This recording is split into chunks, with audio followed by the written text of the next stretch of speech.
How you doing? Good. Yeah. Thanks for having Yeah, me on the show. anytime. I think yeah, it's funny that this came about because you were talking kind of behind the scenes after a post you made on the wonderful LinkedIn. Should we maybe talk more about that? But yeah, here we are to see you again. I Here feel we like are. we see each other probably every Quarterly. few months. Yeah. Yeah, quarterly. Yeah, Like France, England, now remote. Then no remote it'll be back in London soon, right? For Big Data London. next month. Yeah, Yeah. And then hopefully Austin. for day to day. Hmm. Yeah. Yeah, well, awesome.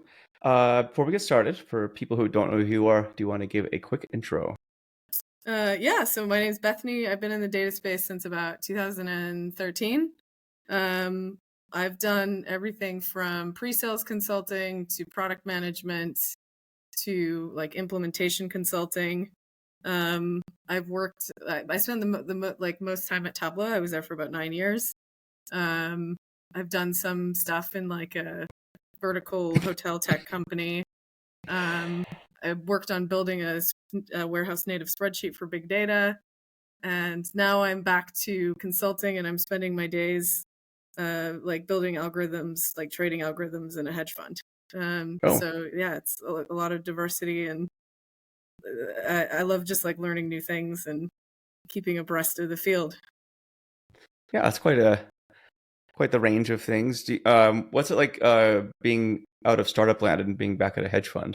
Or I would say back at a hedge It's fund, but kind of working at a hedge fund. interesting because I'm both like in a legacy business and a startup at the same time because I'm employed by a startup consulting firm, and then my client is the hedge fund. So Oh, okay. like day to day, I'm in the hedge fund. That's like yeah, the consulting firm is my employer.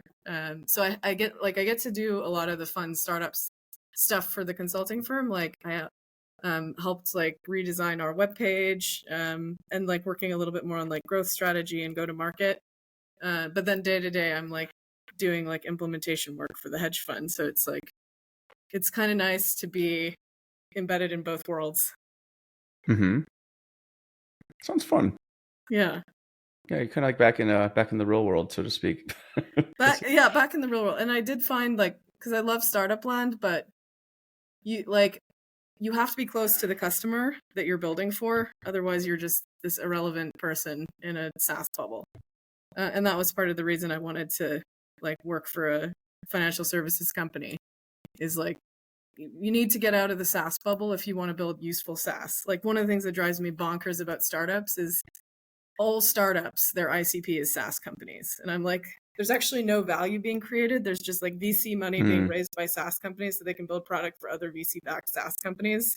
And it's just like circulating in the SaaS bubble. And you're like, where is the value being created? So I was like, Mm. I need to go work for an industry that actually like generates some level of like revenue and value outside that Mm-hmm. bubble. Well, it's interesting too, because finance is one of those areas where, a lot of the common trope in the data world is we need to be data driven, and in finance, it's data driven because you have to be. So, Exactly. uh, It's just like BAU to be data driven. Uh, totally. Yeah. mhm. You don't need to argue for like culture, data culture, and all that. It's just it is the business. Mhm. Yeah, versus I think if you're trying to sell, yeah, I don't know. I'm kind of bored with the whole data echo chamber myself. It's um, still live in it for some reason, but it's exhausting. And it's refreshing to sometimes just find people who are just doing stuff. Like it's just kind of I don't Totally. know. So yeah, that's interesting. One of the things we wanted to talk about was a post that you had about recruiting. Do you mind explaining what you were talking Yeah, about? sure. So so I had a CPO reach out to me and just be like, hey, he And just what's a asked CPO? Like a a chief chief product product officer? officer, Okay. but of a data company. Yeah. And so like I have like a fairly decent sized network of data product managers because I don't know, the things I talk about are like the intersection of like data product and go to market really. Um, so I have a really relevant network to the role that he was hiring for. And yeah, he was like, can you help me find someone? And I was like, wow, it made me realize like I'm actually more useful at this like matchmaking exercise than most recruiting companies, because I have about, a network of about 20,000 data and product professionals that I can draw upon to connect with the CPO. And I've never like monetized my network, and I'm like super skeptical to do that, because I think you risk, if you start like posting ads, you like immediately devalue the content that you're delivering to your audience. And so like I'll never do that. But it has crossed my mind of like, what are value added ways that I could monetize my network? And it just made me realize like I could if I wanted, and so could you, and so could lots of people who have like niche communities, I guess, in their area of expertise. Like we could easily build like a much better recruitment company that adds way more value to both employers and employees, because our networks are built around common interests instead of the kind of unnatural way that recruiters do matchmaking. And so it just made me realize, like, if you think of the collective pain in the universe that is caused by like the misery of the modern job search, and like how that has not changed since the beginning of like corporate life, that's a huge pain point that people like you and I can solve by orienting and connecting like the supply and demand side of the market in a much better way. That's like oriented around topics and interests, as opposed to like who's I don't know how recruiting companies do it now, but like keyword matches and that kind of thing. So it got my wheels turning about like, is that a business that like the creators in the business community should consider? Like, is that a market we should consider taking over? It's something, I don't know. I mean, I've implicitly done this for years, right? People will ask, do you know candidates for these types of, skills and positions and so forth? And sometimes I do, sometimes I don't, but it's, I mean, I'm hit up probably on a weekly basis by people looking for employees. Note to the audience, please don't come asking me for work, or intros. But yeah, it's an interesting one. And increasingly, I'm also getting emails the other way too, like, hey, can you help me find a job? I mean, that's like, I think it's definitely, it's a company's market, the hiring market at this point. It's pretty brutal in the tech space, especially right now. So at least it is in the US. I don't know what it's like in the UK where you're out of, but yeah, I mean, I've done that for years. I mean, whether it was locally in Utah, like people asking, because I used to run meetups, and started quite a few meetups. That was a good place to meet candidates. I had to put my foot down for recruiters though, because I think that they would be very gratuitous coming to the meetups and using that as an opportunity to spam everybody there, and be quite tasteless. So I had to be very blunt and sometimes berate people. They got out of hand. But yeah, social media has changed a lot of that. I think that there's definitely a market for that. It was interesting reading the comments in your post too, because it felt like some people understood it immediately. Other people, I think, I don't know what century these people still live in. I think it's because I use the word influencer, and that conjures images of like the people with like hundreds of thousands of followers who just post like vacuous crap. And I don't think those people are necessarily the people who could connect jobs and people, because they're too broad. But it's like, like people who are niche around a domain can really connect people and jobs. Oh yeah, absolutely. Like if you want, data engineering, for example, right? I mean, I've got a pretty big network of like you probably have the best network in the world for data engineering, among one of the best networks in the world. Yeah, I think Zach and Ben also have a pretty good one. But yeah, I mean, it's good. I mean, I know all the right people in that niche, and in your niche, a lot of people too, and that's just it. It's becoming much more niche, I would say, versus I think recruiting back in the day probably still is, but it seemed like it was really kind of a blunt instrument. Like, let's just get because I think a lot of recruiters were incentivized, to get interviews really, and then Hmm. obviously, Yeah, there's some you metric that know, they're measured on. hmm and then obviously getting hired, you get your commission off of that, whatever that happens to be. But yeah, it's an interesting one for And sure. so the CPO, like one of the things he said that really captured my imagination is he's like, I've had, he said he'd had really bad experiences with recruiters in the past because he found that the Mm, person messaging the job dictated the caliber of candidates that they received. And so like he was picking the best of the worst, basically, just because the recruiter didn't necessarily understand the job that they were hiring for. And so they weren't able to frame it in a way that attracted the right caliber of talent. Whereas, like, I would only put a job out to my network if I thought it was a really good opportunity and like I endorsed the hiring right. manager, and I wouldn't just put a random job out to my network. So like That would be weird. I think people know that, and so it's like just the fact that I'm posting it is like an endorsement of the job, and it draws like much higher caliber of talent than if you were to go to through Hmm. a recruiter. And yeah, like initially I was like, should I start charging people for this? And I kind of realized, no, like I don't want to build a recruiting business. That's not how I want to make my money.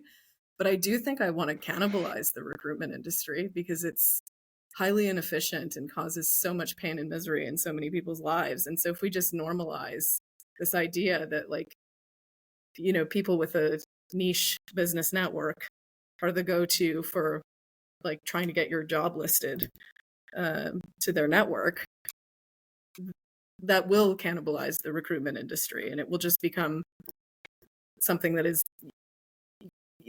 is like, yeah, it's like a free service where you have to earn the right to be pitched to those communities. Mm, And it benefits both sides, right? Because if you become the person who is like the distribution channel for all the best jobs, you're going to gain a lot of followers in your community as well.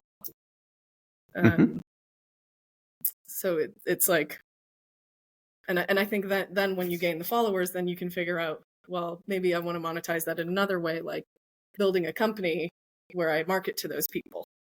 And so then the recruiting aspect just becomes a way to gain the audience that you sell your product to. Yeah, makes a lot of sense.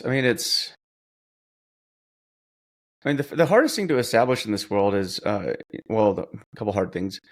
Growing an audience is insanely difficult, right? And I Yes, think that just that's a function of either doing something where you get a lot of followers at once, like what Zach Wilson did. I think he posted his salary on LinkedIn and got a bunch of followers overnight, and mm, the rest is history. But you also need to maintain the trust of the audience, and I think yeah, that's also hard to do.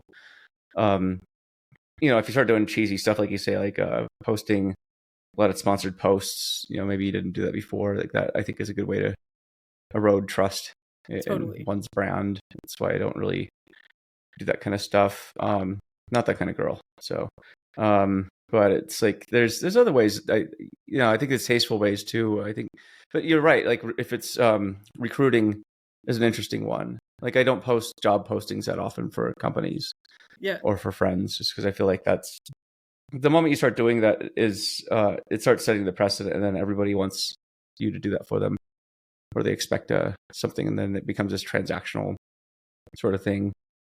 So I don't know.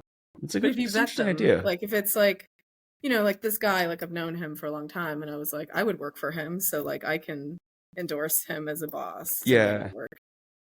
um so it Well, that's almost key changes the though. nature of the, like, rather than the sort of semi-abusive relationship that employers create in the interview process right now, where they have all the Mm, power. It's like, actually, you as employer, if you want access to the talent pool, you better sell yourself as to like why you deserve to be marketed, like mass marketed. yeah, So it's a I good do point. think it's something that actually it creates a level of incentive and competition for employers to be better, um, by having like, relevant, like, I hate the word influencers, but like relevant influencers be the spokesperson for their job postings. Yeah, that is interesting because it is well, I mean, especially in today's market, right, where hiring is just not as much of it going on. Do you think employers need to care as much, or do you think that they're kind of just letting themselves go in that regard? No, I think they absolutely need to care, because like the people who are good always have offers and they're Yeah. employed. Like you have to care or you're not going to get good talent.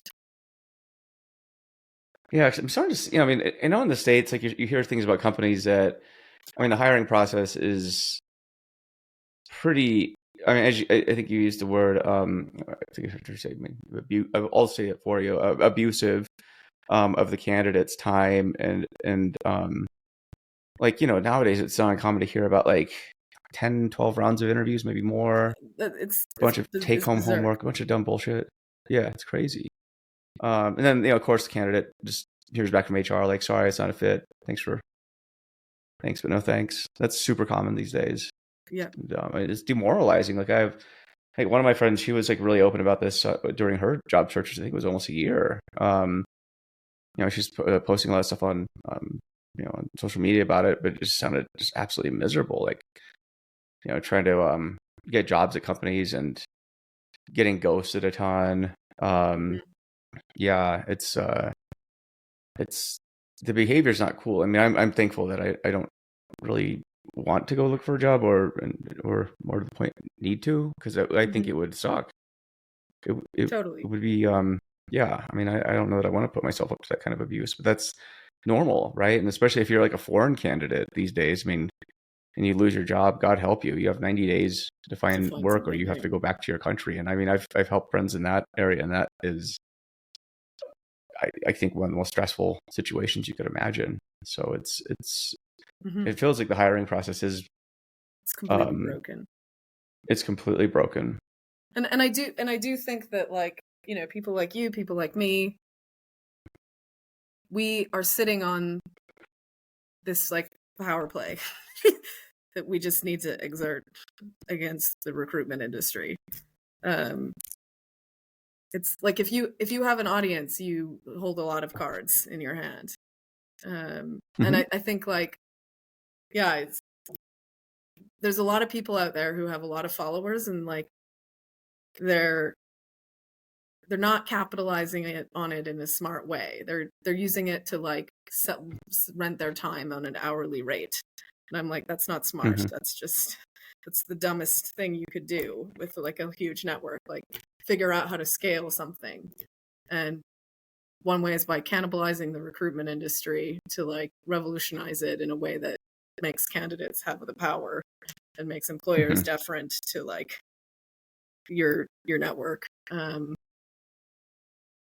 And then you gain followers by doing that, which then enables you to scale whatever business it is that you want to run, whether Oh it's yeah, writing a book yeah. or like building a product or Well, I think something if you else. have the platform too, I mean, I don't know. I approach it a lot differently, I think, than a lot of my friends do who have, you know, uh, an audience and platform. Like, pretty intentional about like not going out there, and I think trying to get every last nickel and dime out of it, because I figure Totally. building the reputational capital is more important than some short-term influencer deal, right? I mean, 100%.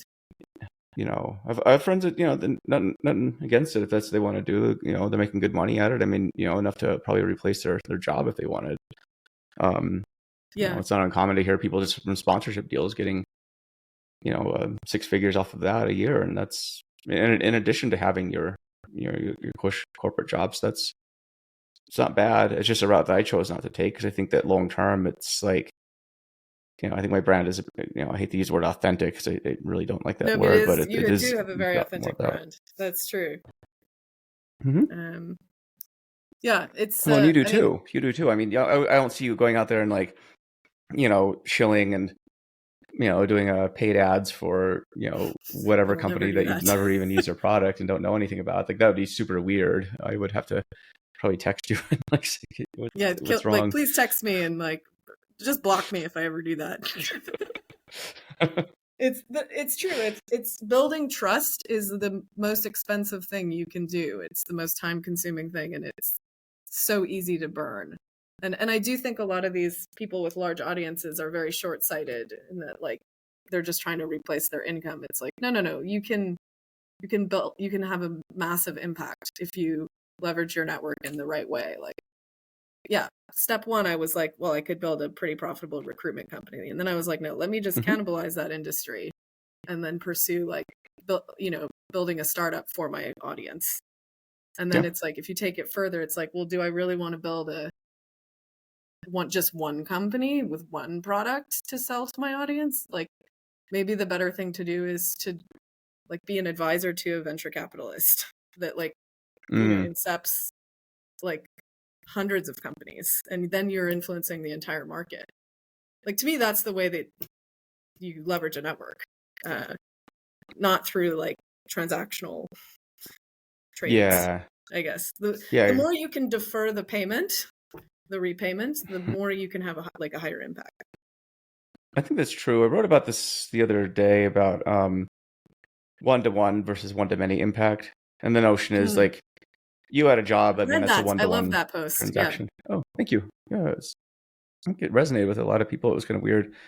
But I mean, if you're at a point where you can affect things in a one-to-many basis, and why not do that? I mean, it's the same amount of effort, but you're just able to impact a lot more people. Like, I was listening to a podcast this morning with it was on the podcast How I Write, and it was with Ben Thompson, who has a Stratechery, it's his site, and he just writes every day. But I mean, the dude makes, I think I heard a couple of years ago, he's making like $5 million a year off his newsletter. Pretty good. From subscriptions only, which is insane. That is insane. Yeah, but he writes every day, and he's like, you can do a podcast, and you can, reach tens of thousands or hundreds of thousands of people automatically. And I was like, that's super cool, right? That's and he does it in a tasteful way, and I think that's a good example of somebody who just did it right and built it. He's been writing for like every day for 11 years or more, but like that's an example of somebody who just built it from the ground up, I think in a very tasteful way. And that's hard to do, but I mean, he's got power in the industry, like in the tech industry. It's like, if he says something, people are going to listen. So yeah, totally. I do think we're getting to a point where like individual brands are more valuable, like they will become more valuable than corporate brands. Like people don't like, the trust in companies is just eroding.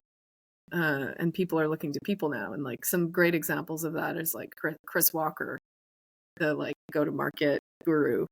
He has like 150,000 followers in his company. Nobody's heard of it. Paceto, I think I don't even know if I'm saying it right. His company has 1,000 followers. Interesting. So like, it's 150x more like of his personal followers. So like, yeah, it's I think it's changing the nature of like how startups are built. Like, because in the sort of early 2000s, 2010s, it was, you had to be a product person or a tech person to start a company because building tech was so hard. But now building tech has become easy and cheap, and anybody can do it. Not anybody, but like more people can do it. And so then the market is more crowded. And so then the hard problem is distribution and attention and audience. Oh yeah. And so people who can build an audience, like you need to build that distribution channel from day one. If you don't have a founder with an audience in your founding team, you're going to have a hard time going to market unless you've got some big time tight tech partnerships or something like that, where like people refer you from another company or like some distribution channel. But yeah, I think we're kind of in the era of like content marketing is the new skill required to build a company, whereas before it was like big this time thing that you would hire the intern to do. Yeah, hire the intern to do. Now it's it is everything. And it's like, to give you an example, like this morning I was talking to a company that's still in stealth, and they're going to unveil next month, and they were like, yeah, is there any way you could help us? And I was like, I don't know. I tend to only work with companies, I do it very seldom, but the companies where I've used the product and, I can get behind it, right? Like DBT, for example, right? We did the Joe Recent DBT Roadshow last year. Why? Because I think it's a cool product, and I like them, right? And they do the same with Matillion and a few other companies where I just like, they're cool. We have a good relationship, but more importantly, I've used the product and I like it and I get behind it. But the interesting thing with this opportunity this morning, I was talking to somebody, and it was like, they're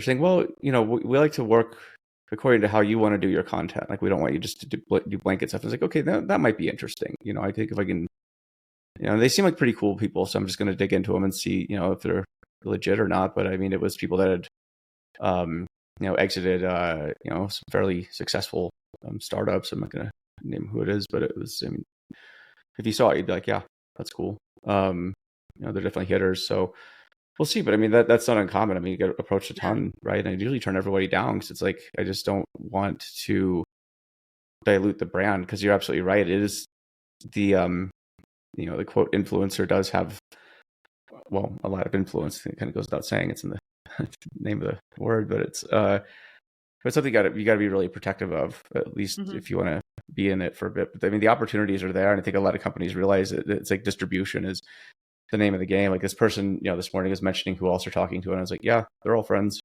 of mine. Like, and I think it's a smart move, but they're, these people are getting approached every day by companies wanting to do deals, and so it's just it's an interesting game right now, where you're absolutely right. The attention economy is definitely, even Ben Thompson was talking about that in his podcast, where it's like, this is the era of like a one person media company. Like, you're going to see people. Yeah. I mean, you just have so much more power than even these big media institutions now. So I think it'll actually force companies to build products that actually add value to the market, because they don't own their brand anymore. They have to market via an external party who endorses them. And the people who just blindly take money and endorse anyone will dilute their brand, and they'll be filtered out, and they'll kill their audience. It's the ones who retain credibility, like you, who will be able to continue to endorse brands. Just wait! I'm gonna be like a freaking NASCAR. Just kidding. But like having you as like a gateway to the market forces them to actually solve real problems, because there's a lot of bullshit companies out there that don't solve a real problem. Oh, tons. It's like most of them. And if they can't get past like an SME with an audience, they're dead. Yeah. I mean, it's interesting when I walk around conferences. Again, I won't name names, but it's interesting. I see there's a lot of companies there. Spend a lot of money on booths, right? And probably plenty more that are just out there roaming the halls. But I'm like, with the funding crunch, it started it was really acute last year. But it was, I was walking around these conferences, and it's like, I felt like I was, maybe a medic at a World War I, wound tent or something, where it's just like, a lot of these companies aren't going to make it. There's just too many of them, and they're all kind of in the same vertical. And what you said hit home, where it's all about distribution and the awareness. And it's like, I've never heard of half these companies, and when I listen to them pitch their products, it's quite bad, actually. Like, one guy, I went to the wrong booth at this conference. I thought it was one company, and it was another one, because they had very similar sounding names. And then I got a demo from the company I didn't intend to get a demo from, and I was like, holy crap, this is like the worst demo I've ever seen. I think I just like walked off midway through. I was like, I have to go. Bye. So it's just like, someone got fired after that, Joe. I was just like, what? Yeah, it was a horrible demo. But I was like, this is how they're pitching their product. I don't know who the hell's going to buy this thing. So it's crazy. It is crazy. But yeah, I think like the other thing that we can do with when you have an audience is like, I get approached by a lot of startups asking me to like validate their ideas. And 9 times out of 10, I'm like, I'm not going to buy your product. I don't need it.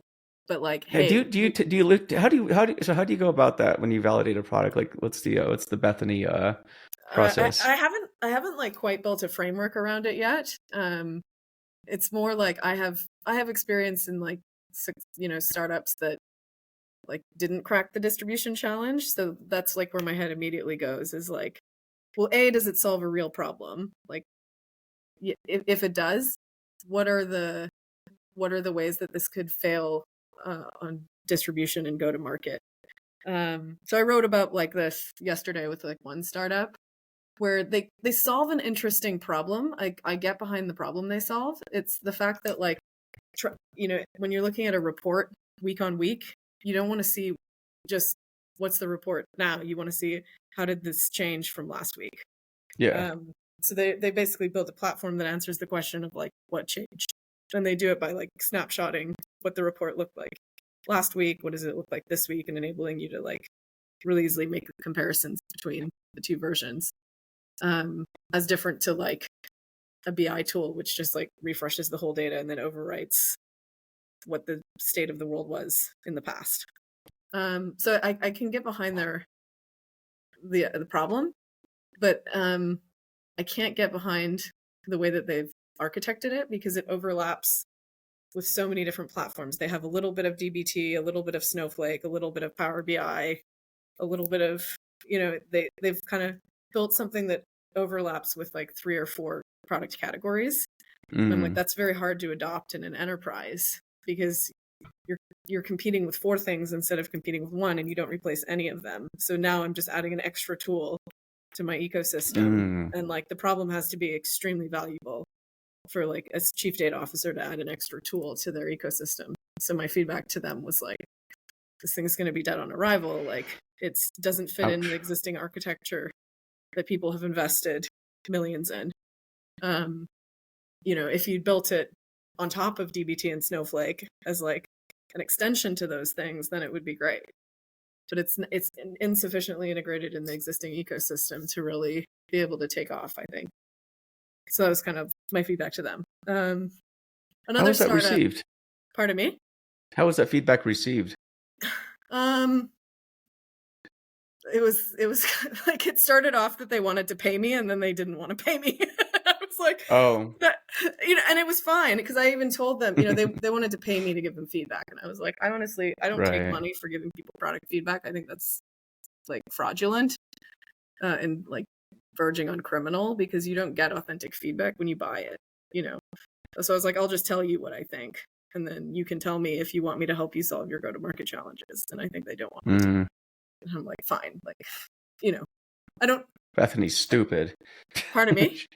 I said Bethany's stupid. She doesn't get it. I'm just saying what they were probably thinking.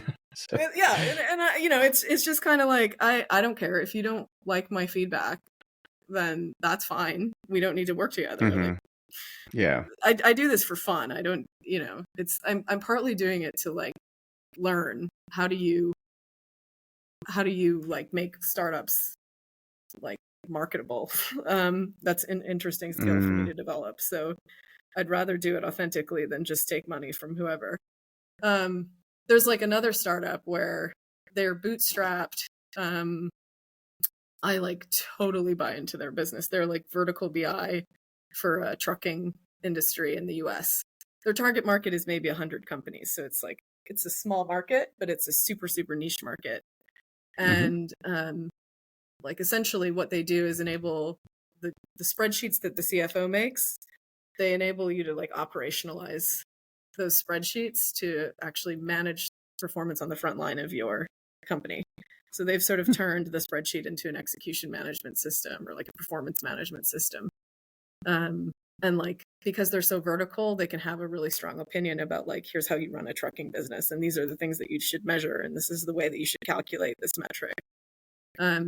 So I was like, I totally get their business. It makes tons of sense. It's super niche. It's like, they have a good customer base. They're just struggling with like messaging their company in a way that like resonates with their customers, because truckers don't buy analytics software. You have to message it in a way that doesn't use the word analytics or data. So I'm helping them rewrite their homepage and like build their sales deck. And like, yeah, that it's like, I was like, if all your problems can be solved in PowerPoint, like I will help you. If your problems require you to like fire your co-founder and build a new product, like I can't help you. I'm sorry. Is that sometimes the advice? Sometimes, yeah.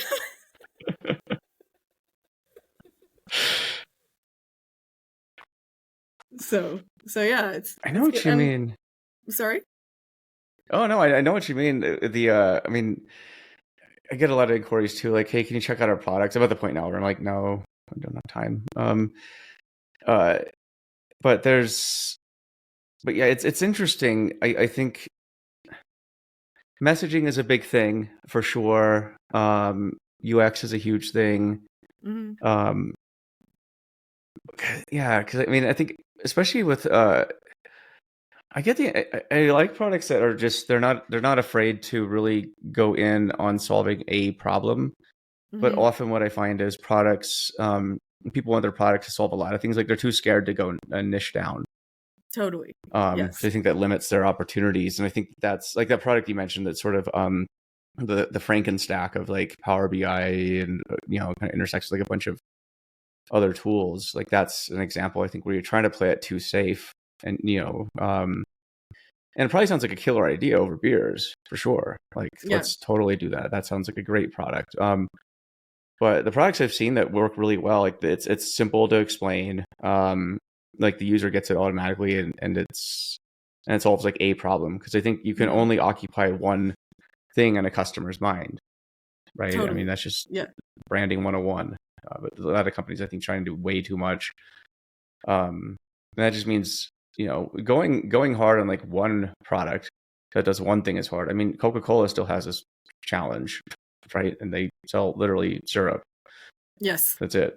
And that's why is it they have like massive marketing teams and all this stuff. I mean, it's one of those things like you probably don't need to advertise even, you still sell, but it's still a complex operation, right? There's Mhm. a Coca-Cola distributor here, and I've been there, and I'm like, they have a data team, they have all kinds of stuff. I was talking to the head of Coca-Cola corporate global one day, and even there, it's like it's an interesting thing. It's there's a lot of moving parts, and they sell like they're just distributing syrup. They've been doing this for like 100+ years. Yeah, So totally. it's One of the it's reasons I interesting. love talking to startups is so that I can like do a reverse pitch where I'm like, here's my problem, can you solve it? Like here's what I would pay Mm, for. Because a lot of them, they have funding, they're like in the very early days, they haven't really built a lot yet. So you can really like shape and influence their future. And that's, it's interesting. interesting as a like yes, I might want this as a customer, but it's also like I know that that will for sure be how I get my next job. Is like like I pitch to a company what problem I think they should solve. They pivot and then they hire me. Like I think that is for sure Hmm. my next career move.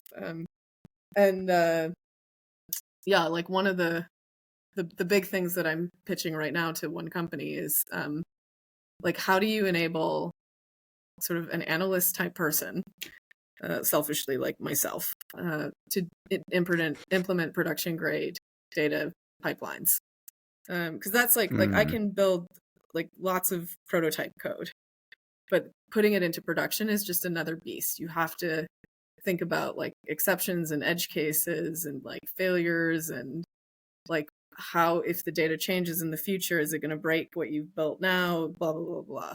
And that it's like I'm not good at thinking in failure mode like that. So a lot of my stuff breaks in prod. And I'm like, this Awesome. feels like a problem that an LLM can solve. Um, and yeah, it's like just I could pass it on to a data engineer and have them like rewrite the whole thing, but that's inefficient when AI could potentially do that. And like the other thing I've Hmm. realized is I'm sort of a quant, I guess. Like the problem I'm working on right now is like quite mathematical in nature. And they had tech people try to solve it for like 5 years and they never could because they didn't understand the math well enough to get the algorithm to work. Mm. And so it's like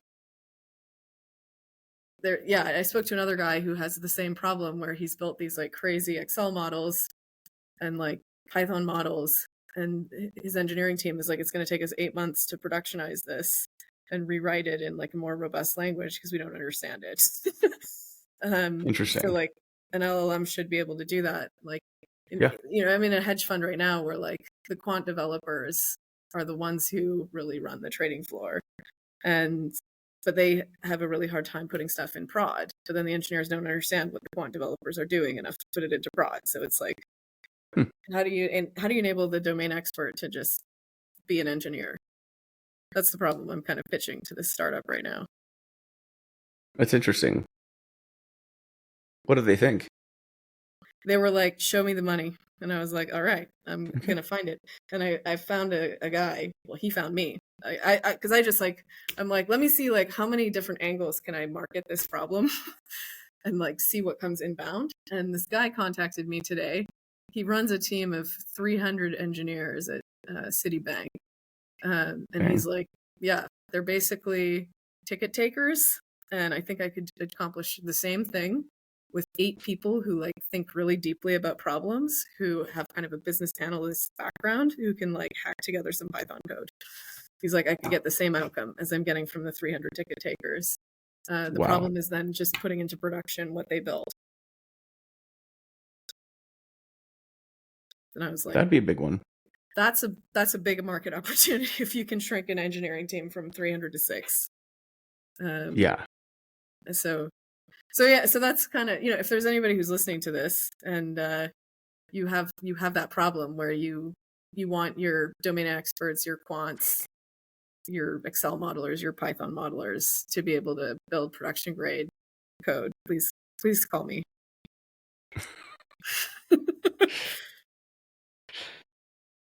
You never know. You never know. Is this something you've come across before? Or like, I guess your audience is different though, because your audience is the data engineers who are doing this today, and they don't feel. The audience is interesting. It is engineers for sure, but it's also it's a mix of technical and executives. Like I get a lot of messages from decision makers, heads of data, C-level, whatever. Like listen to your podcast a lot, school, read your newsletter a lot, school.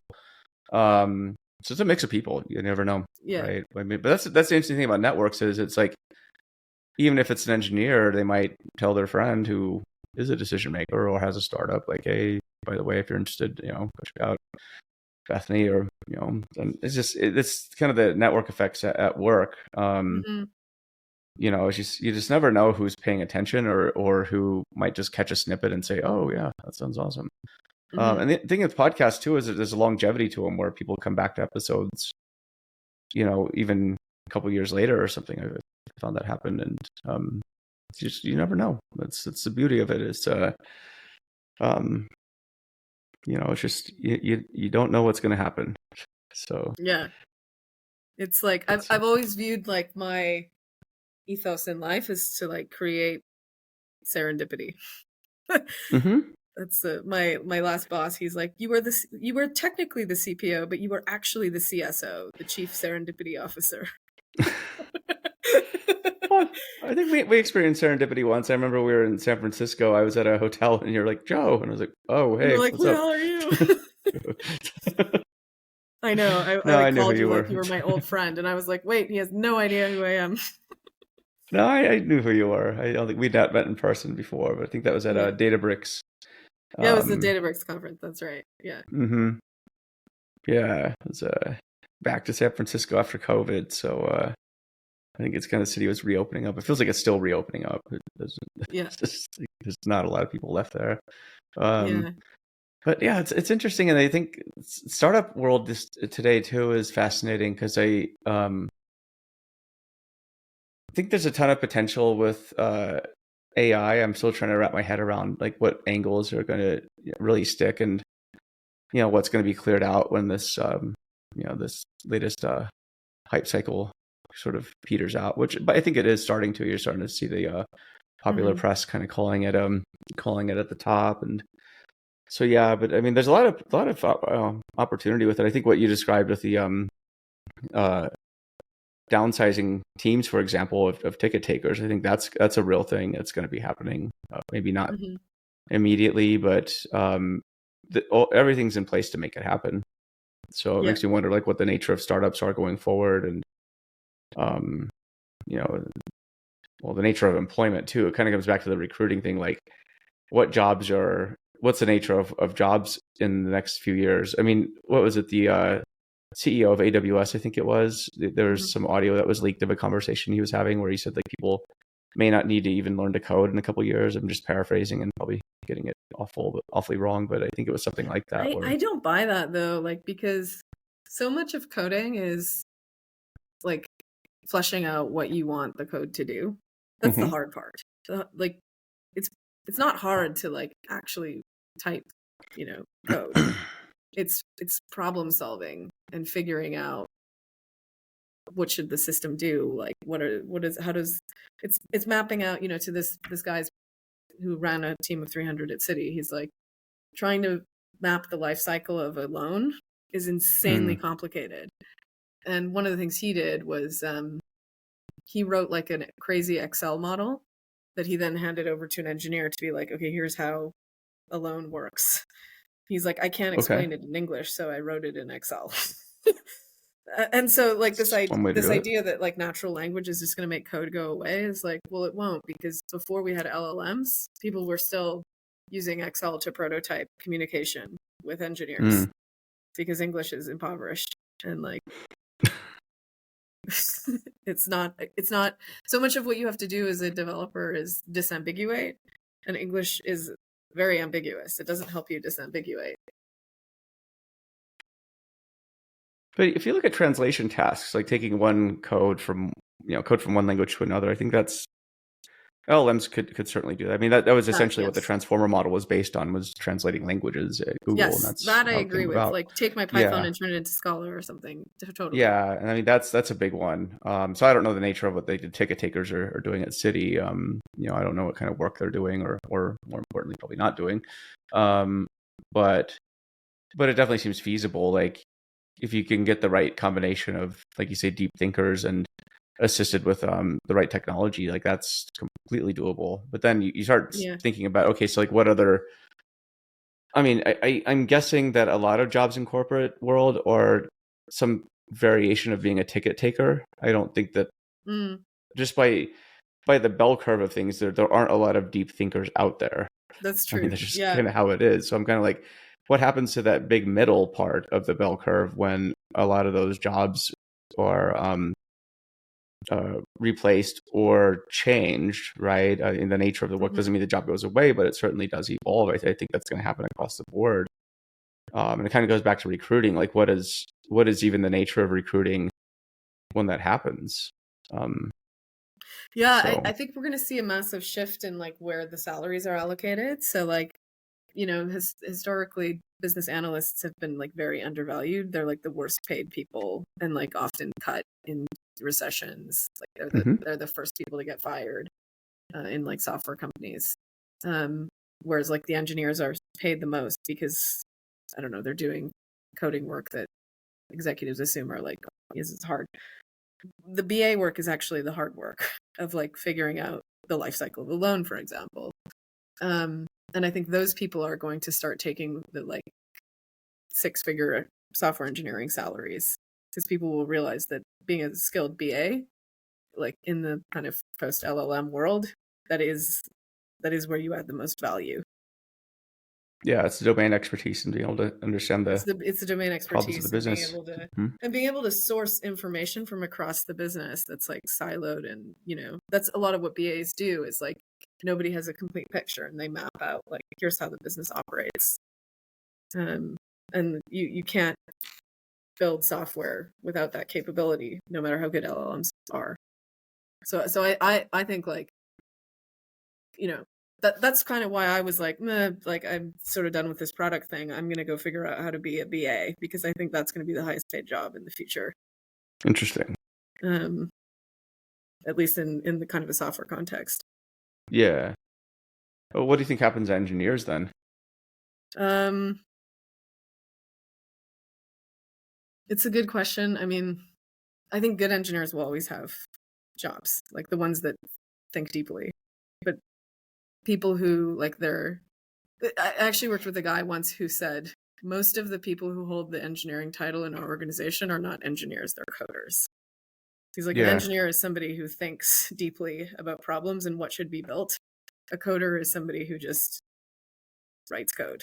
And like, I think there's no job in the future for coders, but there's like massive opportunities in the future for engineers.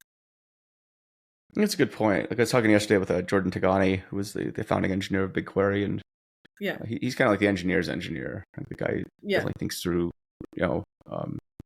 systems and now product, obviously at MotherDuck. But like, that's when I think of an engineer, I think of people like him who are just like, right. But for every person like him, there's probably 100 who are just coders. Oh, probably more. Yeah. I mean, a person like that's rare. Like, you're talking like a deep thinker way on the, third standard deviation or something out on the far right of the curve. And it's like, just by pure math. That's how it is. Yeah. So, or if you want to take the power law, I guess, right? It's that's that. It's the person that's in the top decile in that distribution as well. So, um, yeah, and then maybe power law is probably a better way of describing how you distribute those things, because it is sort of the long tail. There's just not a lot of people like that in general, but everyone else in that long tail. I mean, that's the big question. It's kind of like what happens, the nature of work and hiring and all that. And I guess it goes back to the discussion of influencers, where just by definition, not everyone has the opportunity to have a platform and and I guess quote influence, because think of the number of people on social media. Everyone has the same platform technically they can use. Why is it that only a few gain a massive following? So totally. Yeah. It's hard to know what will coders do. I don't know. We'll replace coder with marketing assistant or other jobs like that, where it's it's a fantastic question. I don't know. It's something I've been thinking about a lot. There's always going to be a place for people who are problem solvers, I think, and creators, and like if you can see opportunity and to create value, you will always be employed. Yeah, and employed, I think, in the sense where you'll be able to command money. Like, I'm not employed. Yes, that's what I mean. It's like you will find always something have to a do. source of income if you're able to see opportunities to create value. Yes. Yeah, exactly. Like, I'm very unemployed. So yeah, but in the best way possible. But you're not. You can pay your rent. Yes, I can pay for a lot of things. But yeah, it's yeah, your post definitely got me thinking, though, just about the nature of influence, especially in this day and age. And again, it was just interesting. I think the comments in it were fascinating, where some of them were good. Like, some people were like, if you're just really good at what you do, you'll always be able to find work. And I think that's the most important thing. And I do agree with that. I think, but that's also how you're able to command attention and influence, if that's what you seek. But I think being pretty crappy at your job and having no skills, well, there's counterexamples to that too. Like, you have Kardashians and other influencers who are pretty. I'm not sure why they're popular, but no, it's an enigma. Nobody knows why they're popular, but that's precisely why they're popular. Right. So it's like, I don't know. It's the world we're in.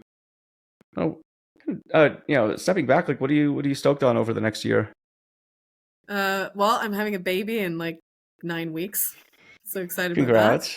Thanks. I think you were one of the first people I told.